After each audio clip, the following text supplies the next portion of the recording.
कृतमैत्रश्रुताग्नि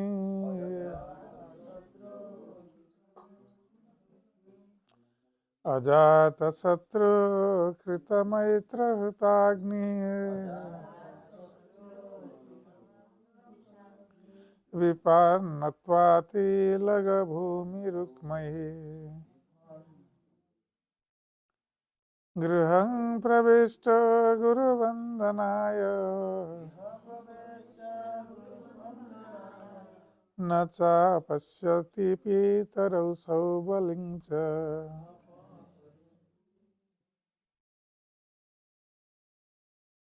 अजातशत्रु कृतमैत्रहृताग्नि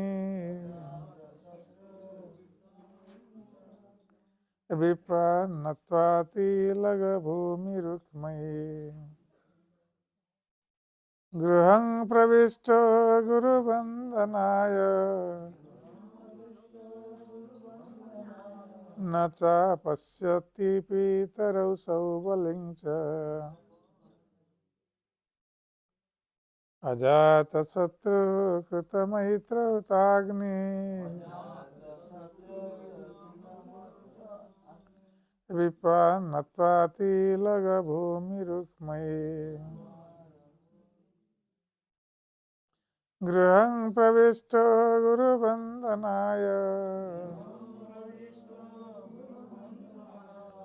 न चात्पश्यति पितरौ सौबलिं च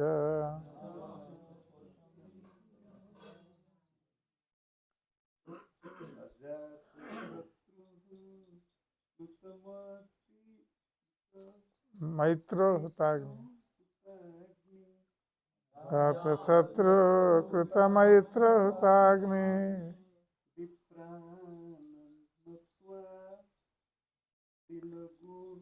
भूमिरुक्मैः विपन्नत्वातिलघभूमिरुक्मैः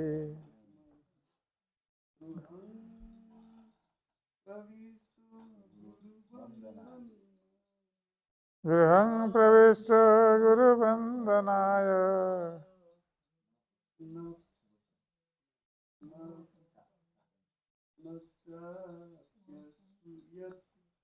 न च पश्यति पितरौ सौबलिं च।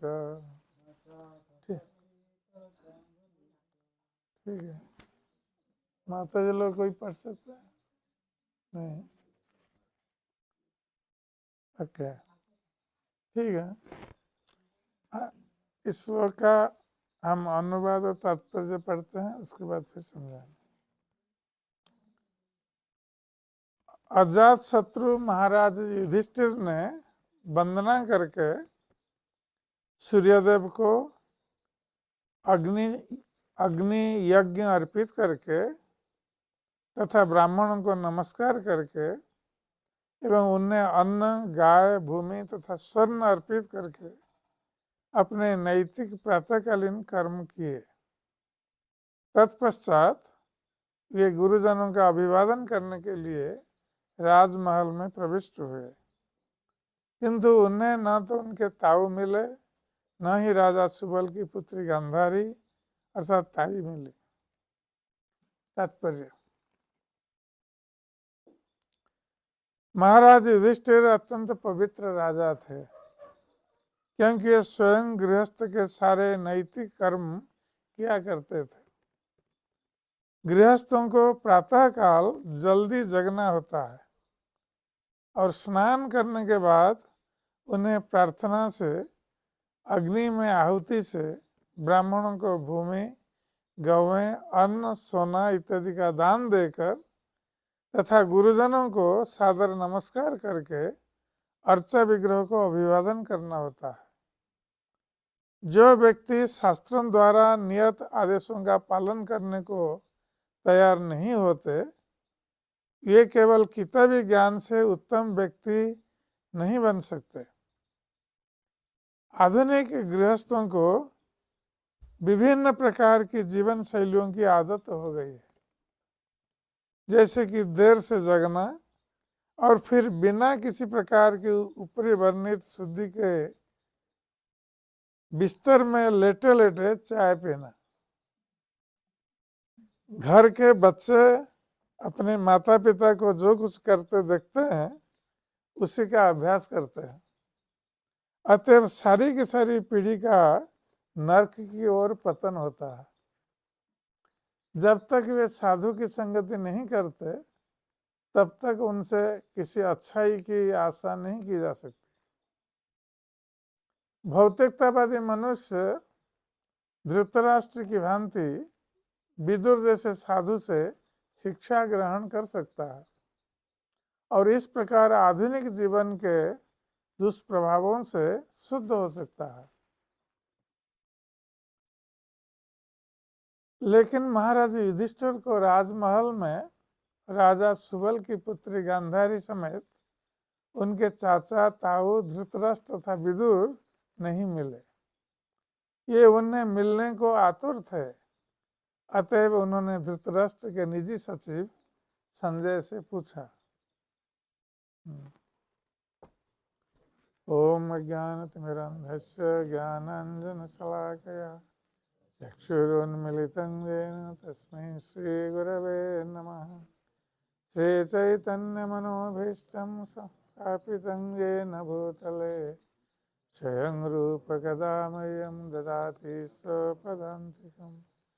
वन्देऽहं श्रीगुरो श्रीयुतपदकमलं श्रीगुरुन् वैष्णवांश्च श्रीरूपं साग्रजातं सगणरघुनाथ नितं तं सजीवं साद्वैतं सावधूतं परिजनसहितं कृष्णं चैतन्यदेवं श्रीराधाकृष्णपादान् सगणललिता श्रीविशाखान्वितं च।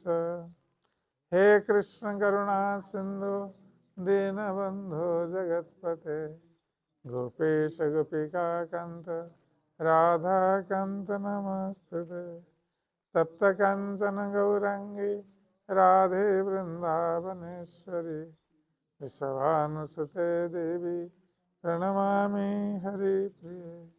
वंशाकल्पतरुभ्यश्च कृपा सिन्धुभ्येव च पतितानं पावनेभ्यो वैष्णवेभ्यो नमो नमः। नमो महावदन्नाय कृष्ण प्रेम प्रदायते कृष्णाय कृष्ण चैतन्य नाम्ने गौरतिसे नमः। जय श्री कृष्ण चैतन्य प्रभु नित्यानंद श्री अद्वैत गदाधर शिवासादि गौरभक्तवृंद। हरे कृष्ण कृष्ण कृष्ण हरे हरे हरे राम राम राम हरे हरे। हरे कृष्ण कृष्ण कृष्ण हरे हरे हरे राम राम राम हरे हरे। हरे कृष्ण कृष्ण कृष्ण हरे हरे हरे राम राम राम हरे हरे।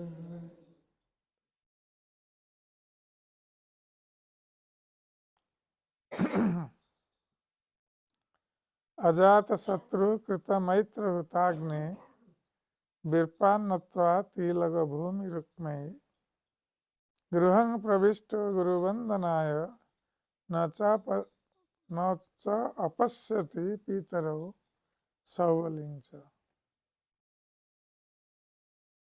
श्रीमद् भागवत के इस श्लोक में महाराज युधिष्ठिर के प्रतिदिन के कर्तव्य के संबंध में बताया गया है। एक राजा होने के नाते और एक गृहस्थ होने के नाते महाराज युधिष्ठिर सारी प्रजाओं के लिए आदर्श स्थापन कर रहे थे। ऐसे हम लोग जानते हैं कि भगवान श्री कृष्ण जब अवतरित हुए तो उनके अवतरण का जो उद्देश्य परित्राणाय साधूनां विनाशाय च दुष्कृताम धर्म संस्थापनार्थाय संभवामि युगे, तो ये 3 कारण बताए गए हैं। भगवान के अवतरण का। एक तो साधुओं का परित्राण अर्थात साधुओं की रक्षा, और असुरों का विनाश, उसके साथ साथ धर्म संस्थापन, ये तीन उद्देश्य है। तो भगवान श्री कृष्ण धर्म संस्थापन करते हैं असुरों का वध करके, किसी धार्मिक व्यक्ति को, धार्मिक राजा को पृथ्वी के सम्राट के रूप में स्थापित करते हैं। जैसे कुरुक्षेत्र युद्ध में कौरव और पांडवों का युद्ध ये केवल पारिवारिक युद्ध नहीं था, ये न्याय और अन्याय के बीच युद्ध था। कौरव पक्ष अन्याय पंथ अवलंबन कर रहे थे और पांडव पक्ष न्याय में थे। इसलिए भगवान कृष्ण ने चाहा कि महाराज युधिष्ठिर युद्ध में विजयी बने और पृथ्वी का सम्राट बने। उन्हीं के माध्यम से भगवान कृष्ण संसार में धर्म की स्थापना करना चाह रहे थे। जिस प्रकार भगवत गीता में भगवान कृष्ण कहते हैं कि यद यद आचरति श्रेष्ठ तत्तत एवेतरो जना सयत प्रमाणं कुरुते लोकस्तदनुवर्तते। कि जिस प्रकार श्रेष्ठ व्यक्ति आचरण करता है दूसरे लोग उसका अनुकरण करते हैं। तो ये स्वाभाविक है कि यदि राजा धार्मिक है, धर्म के पथ पर चलता है, तो प्रजा भी राजा का अनुसरण करेगा। तो इसलिए महाराज युधिष्ठिर धार्मिक धर्मराज थे, धर्म का पालन करते थे और स्वयं धर्म का पालन करते हुए प्रजाओं के लिए आदर्श स्थापित करते थे। तो यहाँ पर हम देखते हैं कि महाराज युधिष्ठिर के कुछ गुण बताए गए हैं। एक धार्मिक राजा होने के नाते उनके कैसे कैसे दिव्य गुण थे। तो पहले तो महाराज युधिष्ठिर के लिए इस शब्द का प्रयोग श्री सुखदेव गोस्वामी करते हैं, अजात शत्रु। जो भगवान का भक्त होता है, परम भक्त, उसका कोई शत्रु नहीं होता है। वो शत्रु मित्र सभी के प्रति समान रूप से व्यवहार करता है। किंतु देखा जाता है कभी कभी लोग महान भक्तों के लिए भी शत्रुता का आचरण करते हैं। जैसे महाराज युधिष्ठिर के भी दुर्योधन शत्रुता आचरण कर रहा था, तो उनको अजात शत्रु महाराज युधिष्ठिर को फिर कैसे कहा गया है कि उनका शत्रु जन्म ही नहीं हुआ है। इसका अर्थ है कि यद्यपि दुर्योधन महाराज युधिष्ठिर को शत्रु मानता था, क्योंकि उनका राज्य वो अपहरण करना चाहता था, किंतु महाराज युधिष्ठिर दुर्योधन को अपना शत्रु नहीं मानते थे। उसको यद्यपि दुर्योधन ने कई तरह का अन्याय किया है, पांडवों को जीवन में मार देने के लिए भी प्रयास किया है, जतुग्रह और विष प्रदान, ये सब कई तरह से प्रयास किया है। यद्यपि वो किसी में सफल नहीं हुआ, फिर भी महाराज युधिष्ठिर दुर्योधन को कभी भी अपने शत्रु के रूप में नहीं माना। जब गंधर्व लोग दुर्योधन को बंदी बनाकर ले जा रहे थे और पांडव लोग उस समय वनवास कर रहे थे, शकुनी और दुर्योधन के चक्रांत से उनका राज्य छीन लिया गया था और उन पांडवों को वन में भेज दिया गया था। वो वन में रह रहे थे और ये कौरवगण गए थे अपना ऐश्वर्य वन में प्रदर्शन करने के लिए महाराज युधिष्ठिर के सामने, उनको चिढ़ाने के लिए कि देखो तुम लोग कैसे वन में घूम रहे हो, हम लोग कैसे ऐश्वर्य भोग रहे हैं।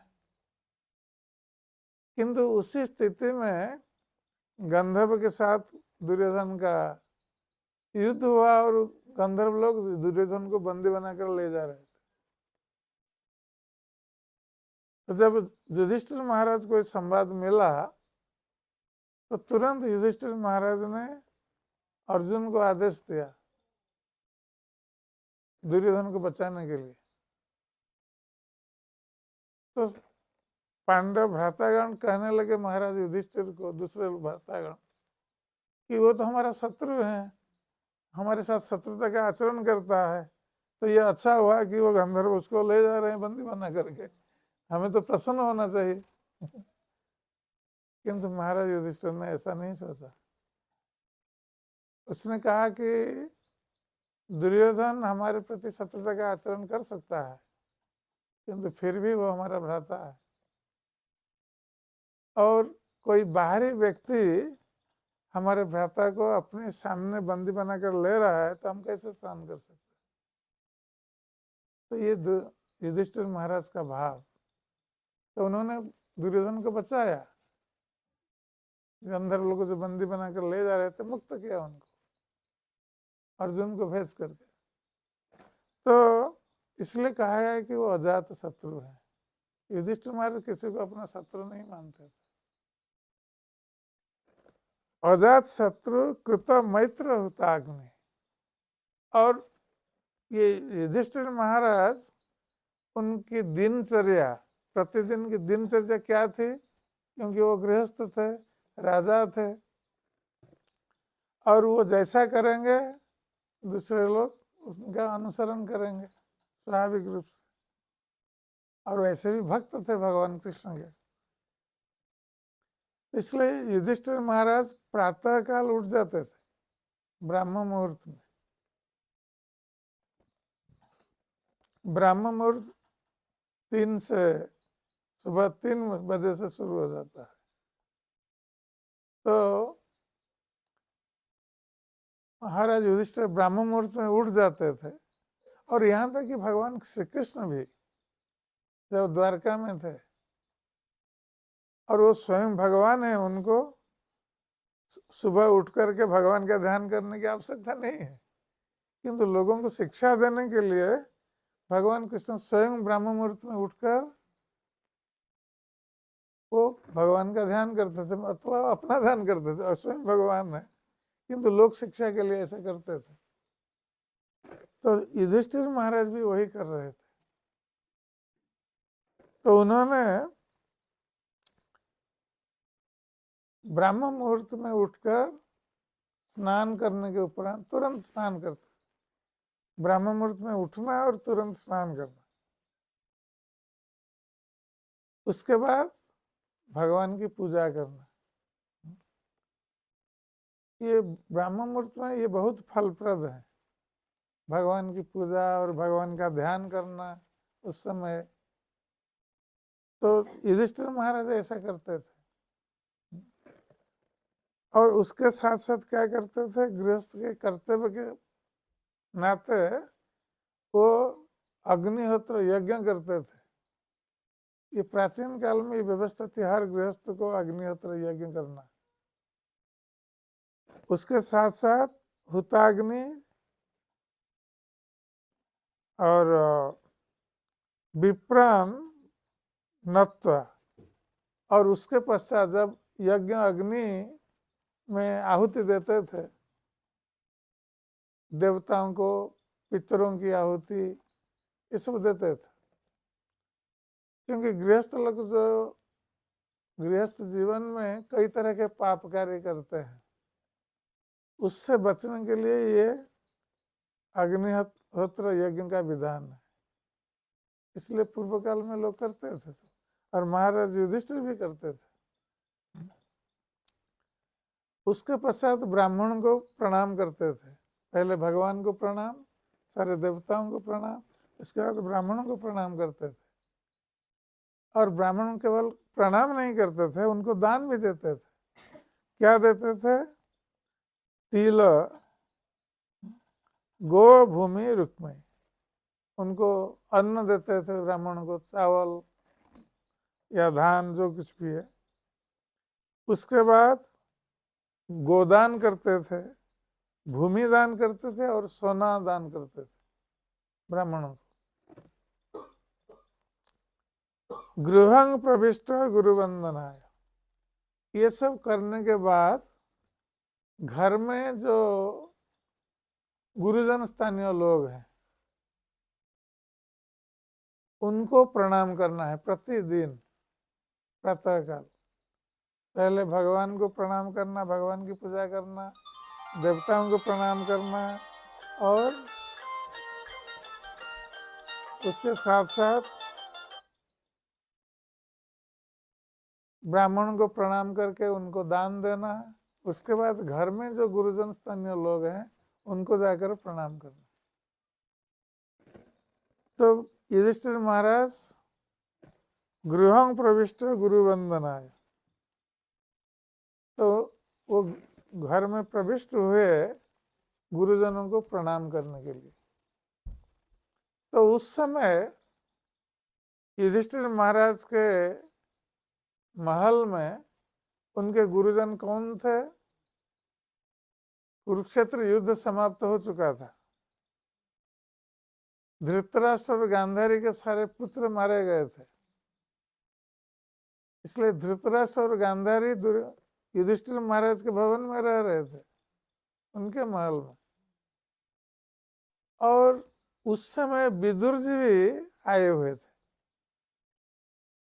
क्योंकि कुरुक्षेत्र युद्ध के समय विदुर जी नहीं रहे, वो चले गए थे तीर्थाटन में। उन्होंने कुरुक्षेत्र युद्ध में अंशग्रहण नहीं किया, किंतु विदुर जी उस समय आए थे कि उद्देश्य लेकर, क्योंकि वो चाहते थे कि उनके ज्येष्ठ भ्राता धृतराष्ट्र, जो पुत्र ऐसे तो जन्म से अंधे थे और पुत्र मोह से अंधे हो गए थे, और उन्हीं के कारण ये कुरुक्षेत्र युद्ध हुआ, उनके पुत्र मोह के कारण। और अब कुरुक्षेत्र युद्ध के बाद उनके सारे पुत्र मारे जा चुके हैं, और अब युधिष्ठिर महाराज पृथ्वी के सम्राट हैं, जिनको मारने के लिए धृतराष्ट्र ने चक्रांत की थी, षड्यंत्र रचा था,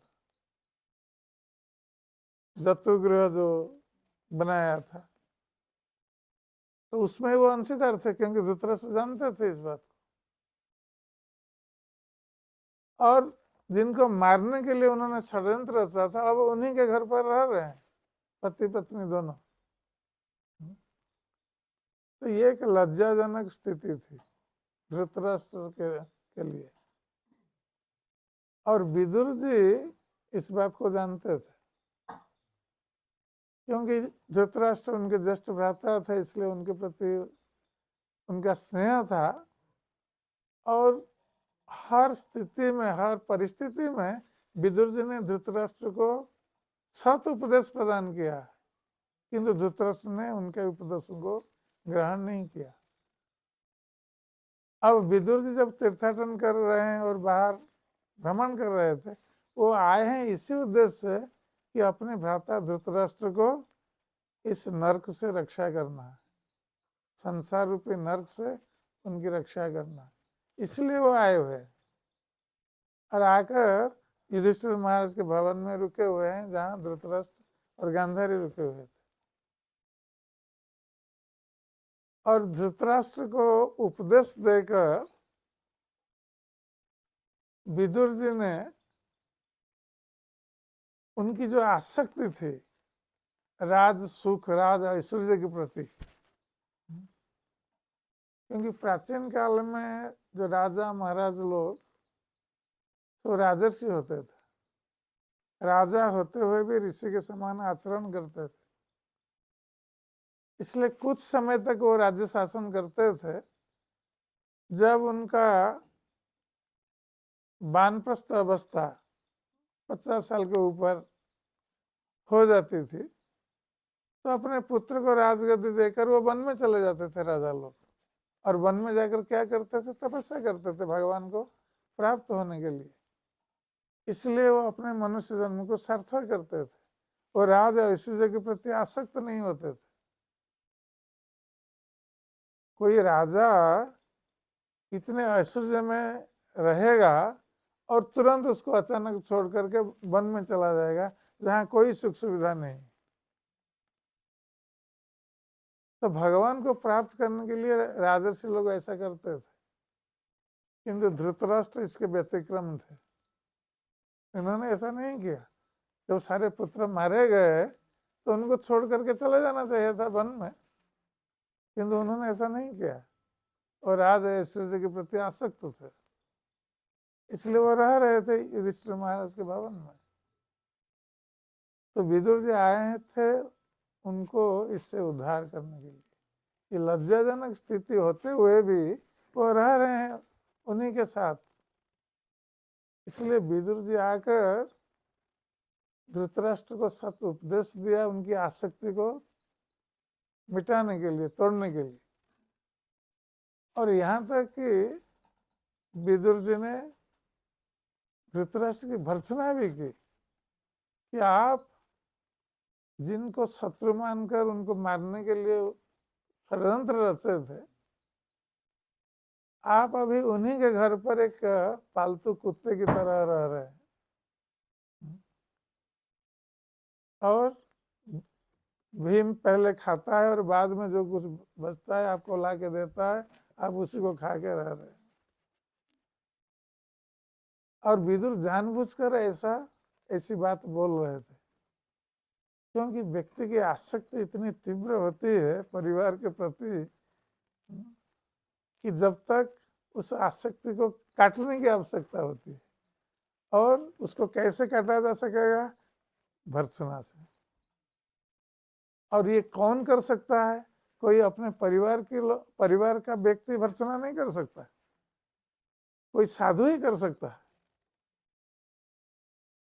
तो विदुर जी अभी साधु हैं, ऐसे तो वो यमराज थे, वो अभिशप्त होकर विदुर के रूप में उनका जन्म हुआ था, किंतु अब घर द्वार छोड़कर वो तीर्थाटन कर रहे हैं, वन में निवास कर रहे हैं। इसलिए उन्होंने धृतराष्ट्र की बहुत भर्त्सना की, उनकी आसक्ति को काटना चाहा और वो भर्त्सना के कारण धृतराष्ट्र का मन बदल गया। तो वो राजी हो गए वन में जाने के लिए। तो जब धृतराष्ट्र जी वन में जाने के लिए राजी हो गए तो गांधारी जो अत्यंत पतिव्रता थी, जिन्होंने अपने पति के लिए, जबकि स्वयं अंधी नहीं थी किंतु पति अंधे थे इसलिए अपनी आंखों पर पट्टी बांध ली। तो उन्होंने जब देखा कि अपने पति वन में जा रहे हैं और धृतराष्ट्र ने गांधारी से भी परामर्श नहीं किया वन में जाने के लिए, पूछा तक नहीं, क्योंकि विदुर जी ने ऐसा बताया था कि किसी को मत बोलो, तुरंत यहाँ से निकल जाओ।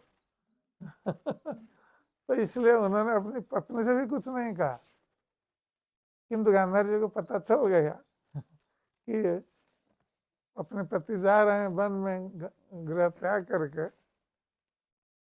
तो वो भी उनके साथ चल पड़ी। तो अब विदुर जी, धृतराष्ट्र और गांधारी, ये तीनों किसी को बताए बिना वो रात में निकल गए राजप्रसाद से। कहाँ गए किसको पता नहीं, और युधिष्ठिर महाराज को भी पता नहीं है। तो युधिष्ठिर महाराज हर दिन की तरह जिस प्रकार भगवान का पूजन और देवताओं का पूजन, यज्ञ और ब्राह्मणों का पूजन सब करने के बाद वो जा रहे हैं, प्रतिदिन जाते थे गुरुजनों को प्रणाम करने के लिए। वो आज भी गए कि घर में एक तो धृतराष्ट्र गांधारी उनके गुरुजन थे और विदुर जी आए हुए थे, तो तीनों को प्रणाम करने के लिए गए। और जब जाकर देखते हैं कि जहाँ वो लोग रह रहे थे सब शून्य है, कोई नहीं।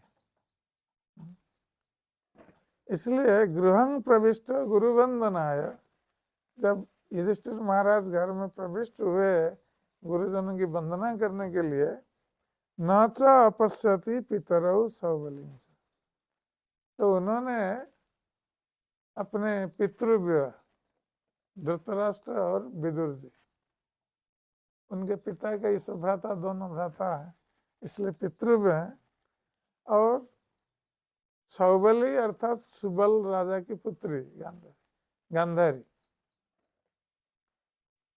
तो इन तीनों को महाराज युधिष्ठिर ने नहीं देखा क्योंकि वो चले गए थे। इसलिए महाराज युधिष्ठिर बहुत आश्चर्यचकित हुए और बहुत दुखी भी हुए कि धृतराष्ट्र अंधे थे। महाराज युधिष्ठिर का धृतराष्ट्र और गांधारी के प्रति कोई दुर्भावना नहीं थी, यद्यपि धृतराष्ट्र की दुर्भावना थी पहले, तो इसलिए बहुत दुखी हुए कि वो अंधे हैं, कहाँ गए।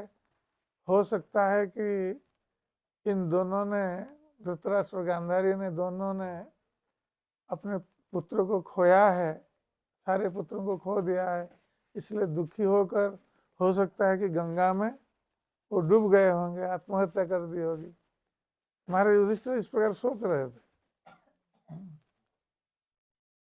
और इसलिए उन्होंने जाकर पूछा धृतराष्ट्र के जो सेक्रेटरी थे, सचिव, सारथी संजय से, कि कहाँ गए, क्योंकि वो सोचते थे कि इनको पता होगा।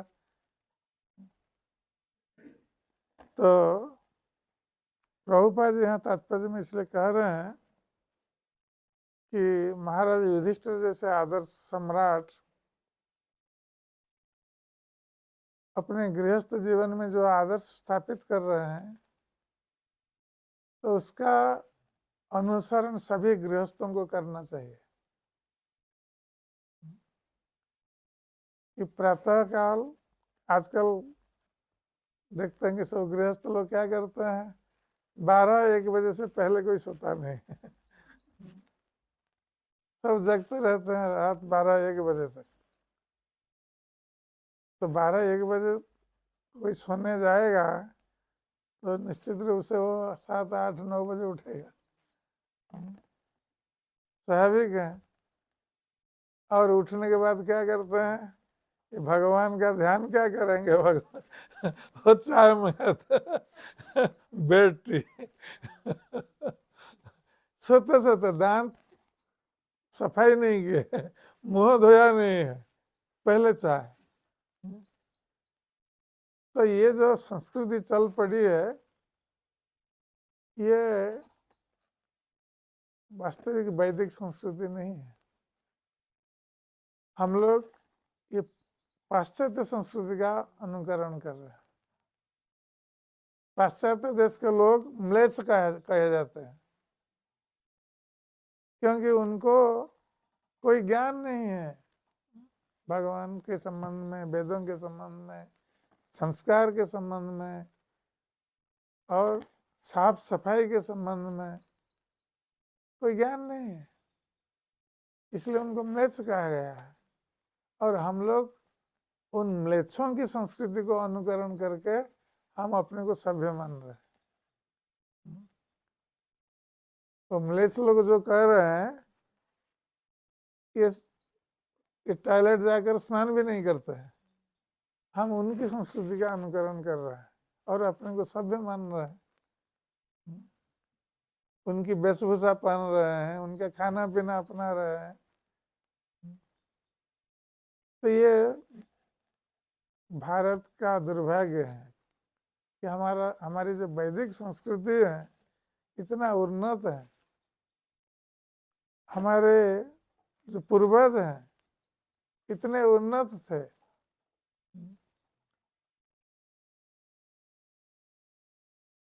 हम लोग आजकल कह रहे हैं कि हम अर्थनैतिक अग्रगति कर रहे हैं। तो हमारी अर्थनैतिक अग्रगति कहाँ तक पहुंची है? आजकल हम लोग बहुत सारे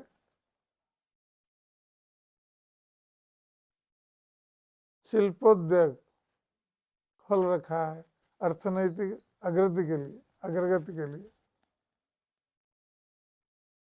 हम पैसा कमा रहे हैं और हमारे वैज्ञानिक अग्रगति हो रही है, किंतु हमारी अग्रगति कहाँ तक पहुंची है?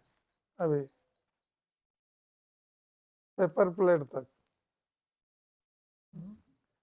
हम किस में खाते हैं? पेपर प्लेट में खाते हैं। ज्यादा से ज्यादा कोई स्टील प्लेट में पहले खाते थे, आजकल तो सब पेपर हो गया। Use and throw. तो ये हमारी अग्रगति है, वैज्ञानिक अग्रगति। प्राचीन काल में लोग सोने की थाली में खाते थे। उस समय कोई इंडस्ट्री नहीं था। सब भक्त थे, कृष्ण भक्त थे। और ये नहीं है कि वो कुटिया में रहते थे, वो मंजिल में रहते थे। हम कल्पना नहीं कर सकते थे कि वहाँ उस समय इलेक्ट्रिसिटी नहीं थी, तो उनका घर महल कैसे आलोकित होता था राजा महाराजाओं का। उसमें सब मणि मुक्ता सब लगे हुए थे, उससे महल आलोकित होता था। और वो सोने की थाली में खाते थे। कभी राजा महाराजा लोग यज्ञ करते थे, वो सोने की थाली में खाने देते थे अतिथियों को। वो एक बार सोने की थाली में खाएंगे, दूसरी बार उसको फेंक दिया जाएगा, फिर दूसरा नया सोने की थाली। ऐसा हम कभी कल्पना कर सकते हैं? ये समृद्धि।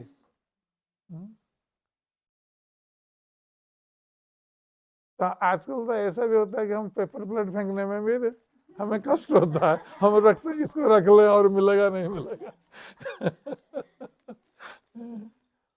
तो ये हमारी अभिवृद्धि है, समृद्धि है आधुनिक काल की। तो प्रभुपाद इसलिए कहते हैं कि ये म्लेच्छ संस्कृति जो है, इसको हम लोग अपना रहे हैं। और जब पिता माता ऐसा कर रहे हैं कि सुबह उठेंगे देर से और बेड टी खाने के बाद ही उठेंगे, तो बच्चे क्या सीखेंगे उनसे, पिता माताओं से? वो भी वही करेंगे घर में, क्योंकि बच्चे बहुत अनुकरण प्रिय होते हैं। वो देखते रहते हैं, घर में पिता माता जो करेंगे बच्चे वही करेंगे। समाज में वो देखेंगे दूसरे लोग जो करते हैं वही करेंगे। तो उनकी शिक्षा घर से आरंभ होती है। इसलिए पिता माताओं को बहुत सावधान रहना चाहिए। अपने बच्चों को संस्कार देने के लिए ये बहुत आवश्यक है। क्योंकि हमें हमारी वैदिक संस्कृति में ये कहा गया है कि जो जल्दी सोता है, क्योंकि रात भगवान ने बनाया सोने के लिए, जागने के लिए नहीं है। कौन रात में जागते हैं? निशाचर। निशाचर कौन होता है? असुर लोग। असुर लोगों को निशाचर कहा जाता है, वो रात में जागते हैं। तो आजकल सब निशाचर बन गए हैं। सब असुर। क्योंकि उनको तो भगवान का ध्यान करना नहीं है, भगवान की पूजा पाठ करना नहीं है। और रात में क्या करते हैं? पहले तो टीवी देखते थे, आजकल तो मोबाइल आ गया हाथ में, पॉकेट में। पॉकेट टीवी है। और इससे क्या होता है? बच्चे भी वही करते हैं। बच्चे भी मोबाइल हाथ में लेकर घूमते हैं, पिता माता को देखते हैं वो मोबाइल लेकर घूम रहे हैं, बच्चे भी घूम रहे हैं। और इस प्रकार हम गुवाहाटी में थे 2 दिन पहले। एक लड़की आई मेरे पास, उसने पूछा, मुझे पूछा कि महाराज जी हमारी पढ़ाई में मन नहीं लगता है पढ़ाई में। तो हमने सबसे पहले उसको पूछा, तुम मोबाइल देख रही हो ना? तो उसने कहा हाँ, हमने कहा इसलिए तुम्हारी पढ़ाई में मन नहीं लगता, मोबाइल बंद करो, पढ़ाई में मन लगेगा। बच्चे आजकल पढ़ते भी नहीं है मोबाइल लेकर।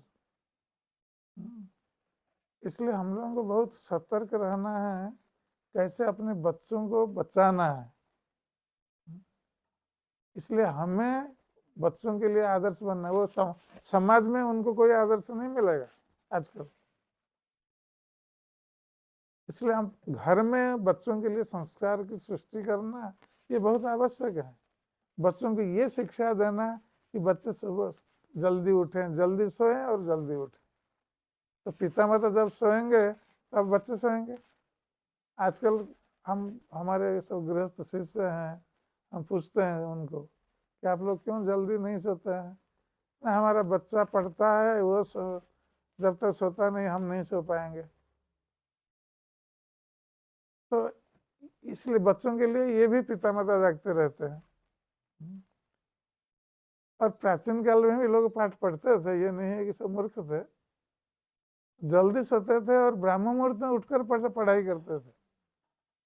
उस समय जो पढ़ाई करेंगे बहुत याद रहेगा उस समय। ठीक, तो ये बच्चों को सिखाना चाहिए। बच्चों को पता नहीं है, हम जैसे बताएंगे वो करेंगे। तो जल्दी सोना है और जल्दी उठने के लिए बच्चों को बताना। उठने के बाद स्नान करके वो अपना भगवान को प्रणाम करके पढ़ाई में बैठे, कोई दिक्कत नहीं। तो उनमें ये संस्कार डालना है, ये बहुत आवश्यक है। बच्चों को ये सिखाना है कि भगवान को प्रणाम करने के बाद आकर गुरुजन, पिता माता उनको प्रणाम करें, ये सिखाना आवश्यक है। तो इस प्रकार हम बच्चों में संस्कार की सृष्टि कर सकते हैं। यदि पिता माता स्वयं आचरण करे तो बच्चे भी उस प्रकार आचरण करें। और हम लोग जो चाय पीते हैं, एक नशा है, उसमें सब रहता है कैफीन आदि, नशा है, नशीली चीज है। तो हम जो खाते हैं पीते हैं, हमें उस वस्तु को खाना और पीना चाहिए जो हमारे शरीर के लिए स्वस्थप्रद हो। यदि हम किसी वस्तु को खाते हैं या पीते हैं शरीर के लिए स्वास्थ्यप्रद नहीं है, तो ये हमारी मूर्खता है। हम जानबूझकर विष खा रहे हैं। आजकल हम देखते हैं कि खाद्य द्रव्य में जो भी हम खाते हैं सभी में विष है। चावल से लेकर सब्जी, फल जो भी है सभी में केमिकल्स है। और हम कैसे स्वस्थ रह सकते हैं इस संसार में? हम विष प्रतिदिन खा रहे हैं। पहले तो कर्कट का नाम, कैंसर का नाम हम लोग सुनते थे, आजकल तो घर घर में कैंसर है। इसलिए केमिकल्स के लिए, पेस्टिसाइड्स और केमिकल्स। क्योंकि लोग चाहते हैं अधिक से अधिक शस्य उत्पादन करने के लिए पेस्टिसाइड्स डाल देते हैं, केमिकल डाल देते हैं। तो वो नहीं सोचते हैं कि उसका हमारे स्वास्थ्य के ऊपर क्या प्रभाव पड़ेगा। उनको पैसा चाहिए और हमें खाने के लिए हम बाध्य हो रहे हैं, क्योंकि हमें कुछ खाना तो है। इसलिए प्रभुपाद जी बता रहे थे कि प्राचीन काल में लोग क्या करते थे, कोई पेस्टिसाइड केमिकल व्यवहार नहीं करता था। हर घर में गाय रखते थे, गाय का गोबर आता था, गोबर व्यवहार करते थे फसल उत्पादन के लिए। कोई पेस्टिसाइड की आवश्यकता ही नहीं, और इसलिए लोग स्वस्थ रहते थे। प्राचीन काल में वृद्ध लोग 80-90 वर्ष तक, 100 वर्ष तक जीवित रहते थे, चश्मा नहीं पहनते थे, उनको कोई रोग होता नहीं था, क्योंकि वो जो खाते थे शुद्ध द्रव्य खाते थे, शुद्ध गाय का दूध पीते थे। आजकल गाय का दूध भी उपलब्ध नहीं है, जो बाजार से लेते हैं वो कोई शुद्ध दूध नहीं है। और जो गाय भी आजकल रखते हैं, आजकल जर्सी गाय रखते हैं जिससे ज़्यादा दूध, जर्सी गाय का दूध ठीक नहीं है, तो देसी गाय जो है उसका दूध ही ठीक है। और गाय फिर जब घास चरेगी तब उसका दूध शुद्ध आएगा। तो उस समय गाय को जंगल में छोड़ देते थे, घास चरती थी गाय, तो जो दूध आता था शुद्ध आता था। तो आजकल हमारा खाना पीना रहन सहन सब कुछ बदल गया है कलयुग के प्रभाव से, और हम मृत्यु की ओर जा रहे हैं।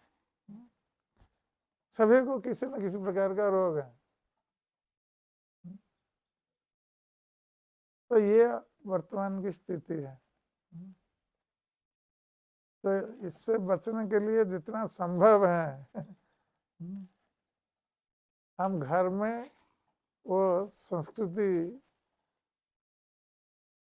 बनाएं, जैसे हमें अपने बच्चों को शिक्षा दे सकें, स्वयं हम कैसे स्वस्थ रह सकें। पहले तो घर पर साग सब्जी स्वयं बनाते उगाते थे। ज़्यादातर लोग मार्केट में नहीं जाते थे सब्जी खरीदने के लिए, अपने घर पर जो घर के पीछे कुछ जगह होती थी वहीं सब सब्जी लगाते थे। तो आजकल हम लोग बहुत निर्भरशील हो गए हैं मार्केट के ऊपर। पैसा है, पैसा दो खरीद लो, कौन परिश्रम करता है तो हमें रोग भोग करना पड़ेगा। इसलिए ये बहुत आवश्यक है कि हम लोग कृष्ण चेतनशील बने, एक अच्छा गृहस्थ बने और अपने बच्चों को भी वो शिक्षा दें, जिससे कि कम से कम हम थोड़ा बहुत स्वस्थ रह सकें और अपने जीवन को सुखमय बना सकें। भौतिक जीवन में कोई सुखी नहीं है, क्योंकि भौतिक संसार दुख देने के लिए ही बनाया गया है, भगवान ने बनाया है। यद्यपि हम सभी चाहते हैं सुखी होने के लिए, किंतु भगवान ने संसार को ऐसा बनाया है कि संसार दुखालयं अशाश्वतम, ये दुख का घर है। और कलयुग जितना आगे बढ़ता जाएगा ये दुख और बढ़ता जाएगा। हम जो सोच रहे हैं कि आगे और अच्छा समय आएगा, ये अच्छा समय नहीं आने वाला है, ये बुरा समय आ रहा है, और अधिक से अधिक बुरा समय आ रहा है। इसलिए भगवान की भक्ति करके कैसे यहाँ से निकल जाना है भगवान के पास।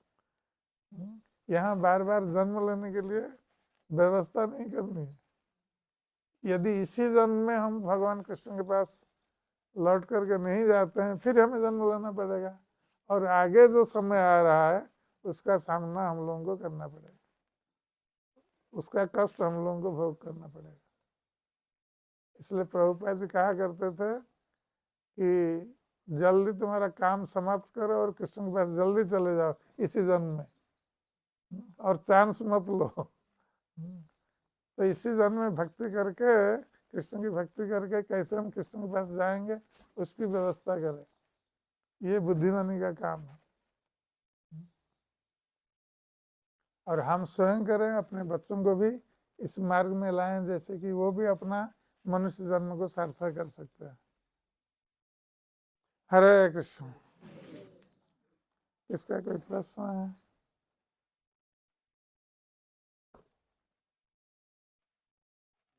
हाँ हाँ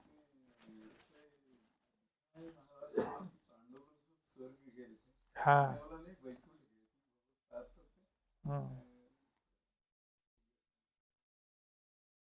देखिए महाभारत, अभी लोग हम जो महाभारत पढ़ रहे हैं ये दो महाभारत है। अभी जो महाभारत उपलब्ध है वो है वैशंपायन ऋषि का महाभारत। व्यासदेव ने लिखा है महाभारत, किंतु वैशंपायन उनके शिष्य थे, तो उनका जो महाभारत है और एक शिष्य थे व्यासदेव के, जैमिनी मुनि, उनका भी एक महाभारत है जो कि आजकल उपलब्ध नहीं है। जैमिनी महाभारत उपलब्ध नहीं है, ये वैशंपायन महाभारत उपलब्ध है। तो वैशंपायन महाभारत में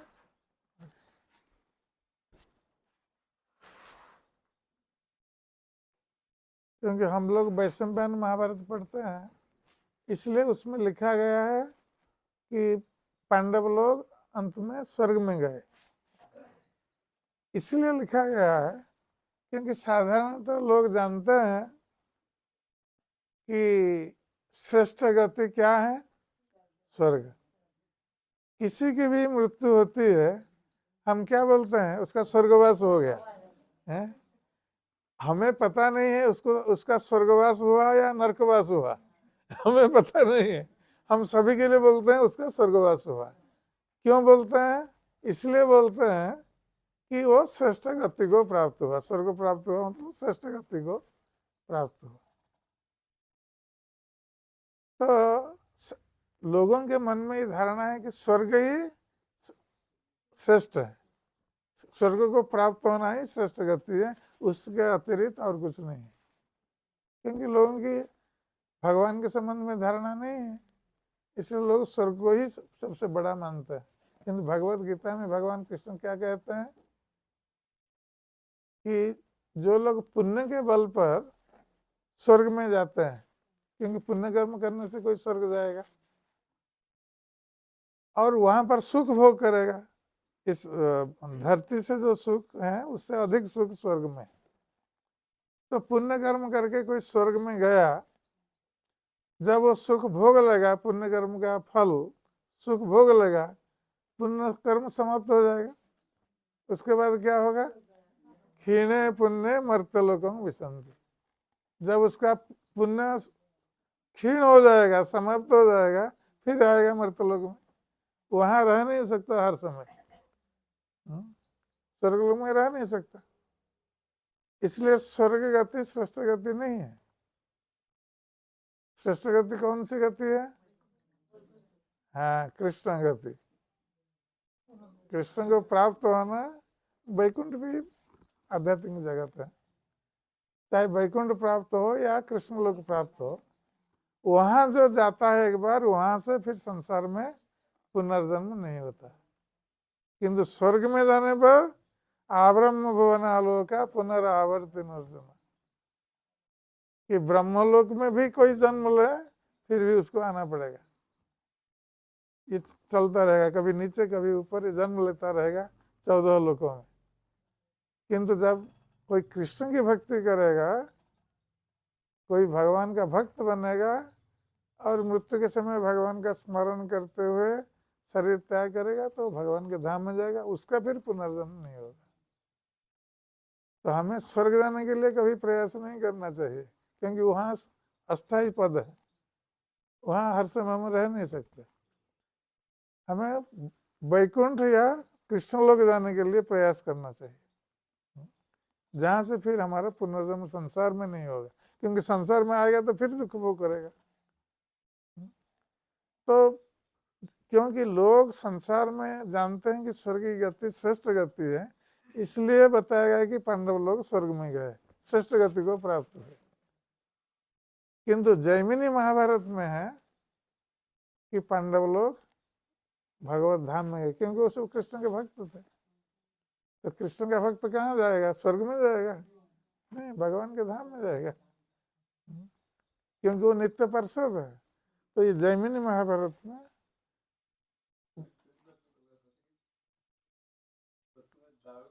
हाँ, किंतु जैमिनी महाभारत आजकल नहीं मिल रहा है, वो उपलब्ध नहीं है। क्योंकि जैमिनी महाभारत में है, सब हमारे गोस्वामी लोग सब पढ़ करके बताए। क्योंकि जो भगवान का पार्षद है वो कैसे स्वर्ग में जाएगा? वो तो भगवत धाम में जाएगा।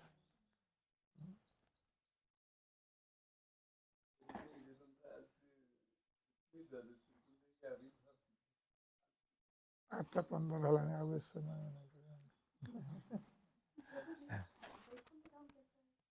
कैसा है? आप जाना चाहते हैं? हाँ, बहुत अच्छा है। तो आप जाकर वहाँ देख सकते हैं, फिर भी उसका वर्णन सुन सकते हैं कि वैकुंठ धाम में भगवान विष्णु रहते हैं। विष्णु और भगवान विष्णु के जितने अवतार हैं तो उनका अपना धाम है। जैसे भगवान विष्णु के कितने अवतार हैं? असंख्य है। अवतारा ही असंख्य है, भगवान के असंख्य अवतार। तो जितने अवतार हैं सभी का एक एक धाम है वैकुंठ में। भगवान रामचंद्र का भी एक धाम है अयोध्या धाम।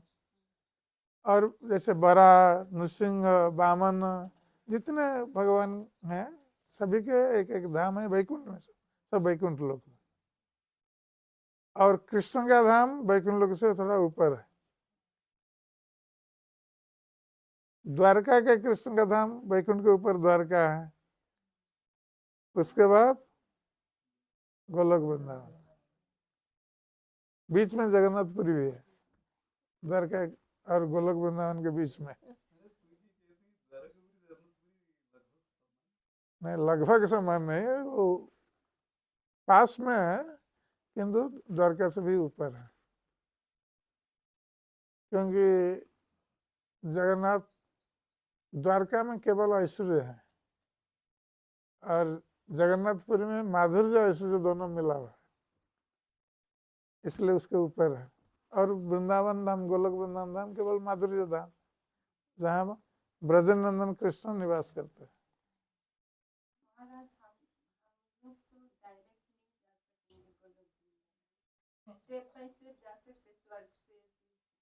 क्यों आप डायरेक्ट नहीं जा सकते? आप नहीं जा सकती ना, जाना नहीं चाहती है।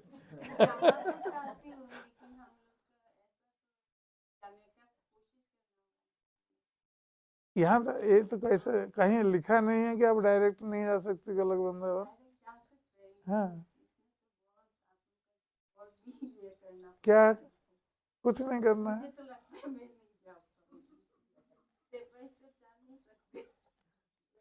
तो आप स्टेप बाय स्टेप जाना, सीढ़ी में जाना चाहती है ना लिफ्ट में? हाँ, तो कौन बुद्धिमान है? लिफ्ट में जाना लोग। तो आप डायरेक्ट गोलोक वृंदावन जाइए। आप सीढ़ी से क्यों जाना चाहते हैं? Step by step. ये बुद्धिमानी का काम नहीं है। भगवान कृष्ण जब सरल उपाय दे रहे हैं भगवत गीता में, अंत काले चमाम एवं स्मरण मुक्ता कलेवरम यह प्रयाति समद्भावं याति नस्त्र संशय। तो मृत्यु के समय केवल भगवान कृष्ण का नाम लेना और उनका स्मरण करना है। हम लोग अभी जो जप कर रहे हैं, जो कृष्ण की पूजा कर रहे हैं, जप कर रहे हैं, कृष्ण की कथा सुन रहे हैं, किस लिए? कि मृत्यु के समय जैसे हमारा स्मरण होगा, भगवान कृष्ण का हम स्मरण कर सकेंगे। जैसे आप रास्ते में चल रही है, कहीं गिर जाती है अचानक, आपके मुंह से क्या निकलता है? अरे बाबा रे, माँ रे, यही निकलता है ना। यदि आप जप करने लगेगी, आप जप करते हैं ना? हाँ, हैं? ओके, आप जप करने लगेंगे हर समय मुंह में हरे कृष्ण कृष्ण कृष्ण हरे हरे, हरे राम राम राम हरे हरे। आप भगवान कृष्ण की कथा सुनती है, कीर्तन करती है, हरे कृष्ण कीर्तन जप करती है, तो ये सब करने पर क्या होगा? जीवा अभ्यस्त हो जाएगी हरे कृष्ण बोलने में। तो जब आप रास्ते में जाएगी, गिर पड़ेगी, उस समय और बाबा वहाँ नहीं निकलेगा, और हरे कृष्ण निकलेगा। तो वही टेस्ट है, परीक्षा है।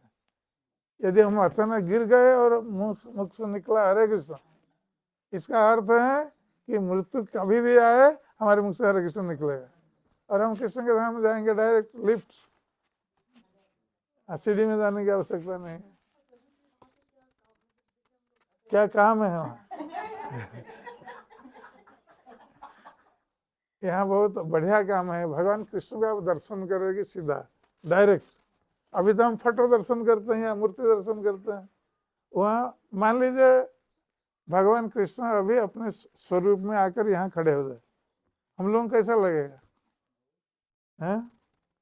तो वहां डायरेक्ट आप कृष्ण का दर्शन करेगी भगवान के धाम में, ठीक है। और वहां पर केवल कृष्ण अकेले नहीं है, बहुत सारे भक्त हैं ना, कृष्ण के साथ बहुत सारे भक्त हैं, तो वृंदावन में वृंदावनवासी भक्त हैं, और सब भक्त गए हैं भगवान के धाम में, सभी हैं। और सभी भगवान कृष्ण की सेवा करते हैं, कोई भगवान को पंखा चल रहा है, कोई भगवान की आरती कर रहा है, कोई फूल दे रहा है चरण में, कोई भगवान के लिए जल ला रहा है, कोई रसोई बना रहा है, तरह तरह की सेवा है सब भगवान। और सभी इसमें आनंद प्राप्त होता है। जैसे अभी हम भगवान की सेवा करते हैं मंदिर में, हमको आनंद आता है ना, जब मिलकर कीर्तन करते हैं आनंद आता है। तो वहाँ भगवान के धाम में स्वयं भगवान खड़े हैं, वहाँ उनके सामने हम कीर्तन करेंगे, उनके सामने हम आरती करेंगे, उनके सामने भगवान की सेवा करेंगे, तो कितना आनंद आएगा। तो हम तो वही आनंद चाहते हैं। संसार का आनंद तो अस्थायी है, आनंद थोड़े समय आनंद आया, फिर दुख आ गया, फिर आनंद, फिर दुख, ऐसा लगता है। वहां तो केवल आनंद ही आनंद है, कोई दुख नहीं है। वहां आपको भूख नहीं लगेगी, प्यास नहीं लगेगी, किंतु सब कुछ खा सकते हैं, सब पी सकते हैं। रोग व्याधि, आप वृद्ध नहीं होंगे, सदा सर्वदा युवावस्था में रहेंगे भगवान के धाम में, वृद्ध नहीं होंगे, कोई रोग नहीं है, मृत्यु नहीं है, जन्म नहीं है, और क्या चाहिए। हम तो वही जीवन चाहते हैं ना यहाँ, किंतु यहाँ उपलब्ध नहीं है वो जीवन, इसलिए हम लोग अभ्यास कर रहे हैं कृष्ण के धाम में जाने के लिए। हाँ, भगवान युग युग में आते हैं साधु लोग को बचाने के लिए, असुर लोग को ध्वंस करने के लिए, धर्म संस्थान के लिए। तो नहीं आके उसके रिप्रेजेंटेटिव धर्म से तो होता था। हाँ हो सकता है, क्यों आते हैं? भक्तों के लिए आता है। असुरों को मारना ये भगवान का मुख्य उद्देश्य नहीं है, धर्म संस्थापन करना भी मुख्य उद्देश्य नहीं है। भगवान का यहाँ आने का मुख्य उद्देश्य है भक्तों के लिए आते हैं, भक्तों की रक्षा के लिए। क्योंकि भगवान घोषणा करते हैं, अर्जुन प्रतिजानी नामे भक्ता प्रणश्यति। अर्जुन तुम घोषणा कर दो संसार में मेरे भक्त का कभी विनाश नहीं, और स्वयं भक्त की रक्षा के लिए, क्योंकि भक्त के प्रेम से भगवान बंधे हुए हैं। वो दूसरे किसी को भी भेज सकते थे, लेकिन स्वयं आते हैं, क्योंकि भगवान कहते हैं कि सारे भक्त मेरे हृदय में बैठे हुए हैं। जिस प्रकार भक्तों के हृदय में भगवान है, भगवान भी सारे भक्तों को अपने हृदय में धारण करते हैं। ये प्रेम का संपर्क है। हरे कृष्ण। ठीक है, आज जय ग्रंथराज श्रीमद् भागवतम की जय। श्रील प्रभुपाद जी महाराज की, गौर भक्त वृंद की, निताय गौर प्रेमानंदे। हरि हरि बोल।